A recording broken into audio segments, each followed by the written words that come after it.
Oh, will Tia do the games next year? Are we going to see a number 9?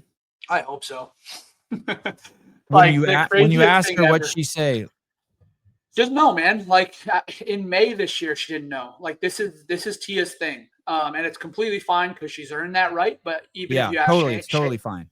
If you ask Shane and I at any point in the year, we didn't even know last year. And I wish it was some big secret we got to keep, but we're even in the dark when it comes to these things. And I've learned that if Tia says one thing on one day, you just give it a couple months and it's probably going to change. Because, at the end of the day, very few people understand what it takes to be the top 1% of the 1% of the 1% even that she is. Like the amount of toll that takes and the sacrifices she has to make in life and now with her family and the things she has to do to set aside real life to be who she wants to be. It's the hardest job you could ever ask for. And no one should ever be in a position telling her, hey, you can't tell us that you're not going to compete, but then you're going to compete. She can choose whatever she wants. I agree wholeheartedly. Is anyone doing that? Yeah, there's chatter out there.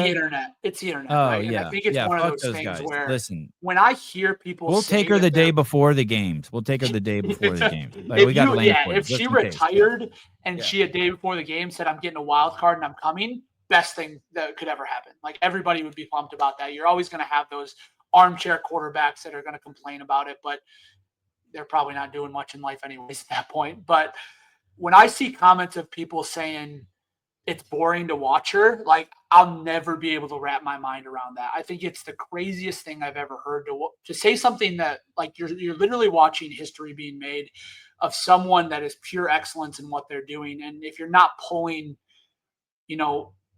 things for your own life out of that, you're probably missing the boat. But to try to tear someone down for just being a real human and you go back and forth, all of us do in life, of saying one thing but maybe changing our mind and going back. Like you got to understand that she's just a human at the end of the day. As great as she is and as dominant as she's been, she's a human being like the rest of us, and she's allowed to have a different mindset from one day to the other. Hey, I think something did happen this year. I think there was this swath of people who were like, a big swath of people who were like, man, we're so done with Tia. She just dominates. She's taking away the excitement. And I would guess that 90% of those people look back and they're like, holy shit, I was so wrong. I'm so glad she competed this year. I mean, she basically saved the women's division. I don't mean to disrespect the other. I don't mean as disrespectful to the other women, but like she is the champ.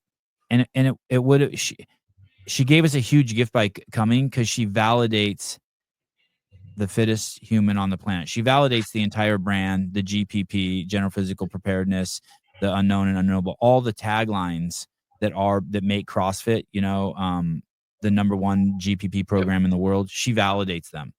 And not to say that they're not, they need validating, but it's nice.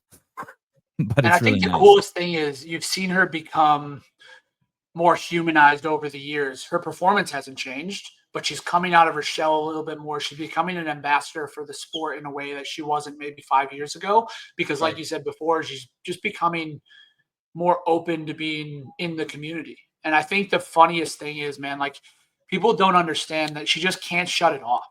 Like she was, you made a great post the other day talking about how Sprague and her did those crazy timed interviews on Monday after the games, which was awesome. Crazy. Like shout out to Ian. Is that true? When I said that, I didn't even know if it's true. Did she really do a 5 a.m. interview? 5 a.m. Yep. And Sprague was like there until 3 a.m. Like to imagine that is awesome. Let me just explain to people what happened real quick. There's a games documentary. They're on limited resources. It's Ian Wittenberg pulling this together. He's as good as any of the best filmmakers who ever been in the CrossFit space. He is so fucking good. And his editing and his music choice and everything.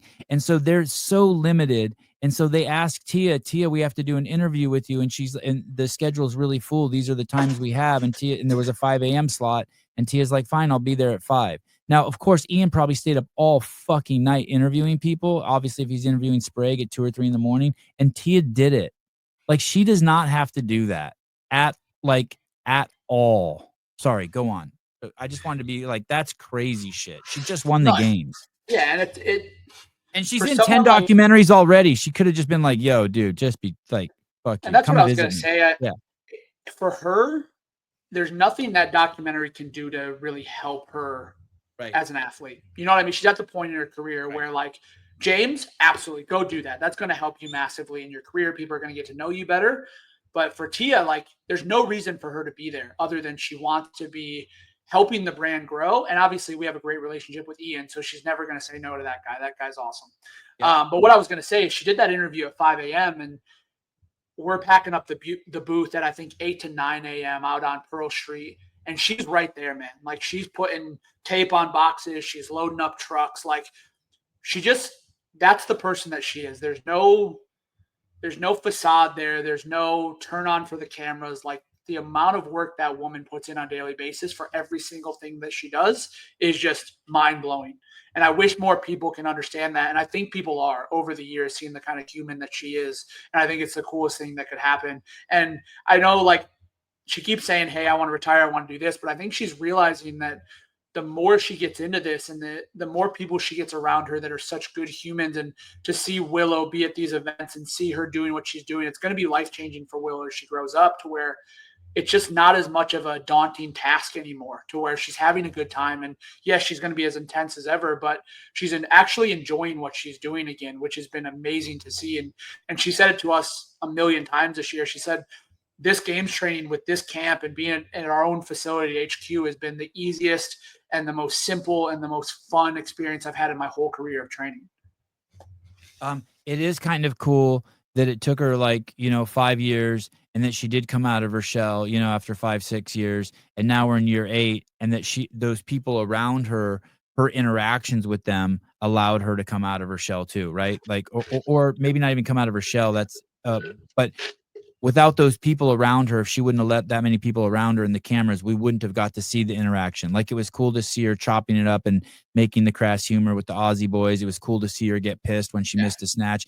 Like, those are all, like, we're all like, holy shit, after 8 years, we're finally seeing this. And it was worth the wait. Yeah, 100%. What about her? I asked you if you think you'll come back to the games. You said we don't know. What about her going back to Hyrox? Do we know that?